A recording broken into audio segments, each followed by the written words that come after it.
10:30 ng umaga, lumapit sa mga nag-aabang na media, mga abogado ni dating Pangulong Duterte at sina dating Labor Secretary Bello at Senator Go. Hindi agad sila nakapanayan dahil nagsimulang mag-chant ng Duterte yung mga taga-suporta ng dating Pangulo.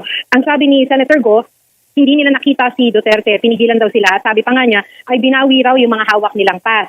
May dala raw silang doktor, pati na ambulansya dahil may sakit ang dating Pangulo. At ang sabi pa ng Senador, may medical procedure dapat ngayong umaga si Duterte. Nag-aalala raw sila para sa kalusugan nito, pero hindi raw sila nakalapit o pinalapit. Bago umalis ng airport, sabi ni Go, aalis sila para hanapin ang dating Pangulo. Ang sabi naman ni dating Labor Secretary Bello, nakausap pa niya si PNP Chief Romel Marbil. Humihingi raw siya ng kopya ng warrant of arrest. Ang ipinakita lang daw sa kanya ay isang dokumentong nakasaad ang pangalan ni Duterte at tirahan nito. Tulad ni Senator Go, masama ang loob ni Bello na hindi sila nakalapit. Bilang abogado ni Duterte, hindi rin daw pinalapit si dating LTFRB Chair Delgra. Violation daw ito ng constitutional right ni Duterte na dapat may kasamang abogado. Bago nito ay hinarang ng TNT sa lobby ang media sa may VIP arrival area dahil ang inaasahan kanina ay idadala sa may VIP arrival si dating Pangulong Duterte bago siya isakay sa sasakyan. Pero yung pala, kahit na naharang na, ay hindi rin naman pala nakalapit kahit na yung mga immediate close friends and staff ni Duterte. Connie? Maraming salamat, Maki Pulido.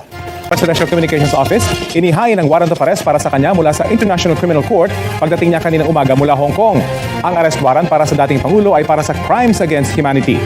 Nagugat ito sa mga pagpatay at pang-abuso sa karapatang pantao sa war on drugs ng kanyang administrasyon.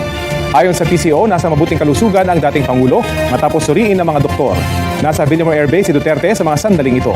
Sa ngayon, pinagbawalang papasukin doon ang kanyang mga kaalyado, doktor at abogado pati na ang media. Unlawful arrest. Yan ang pahayag ni Attorney Salvador Panelo na dating presidential spokesperson ni dating Pangulong Rodrigo Duterte kaugnay sa pagkakaaresto sa dating presidente. Sabi ni Panelo, hindi pinayagan ng PNP na makalapit ang mga abogado ni Duterte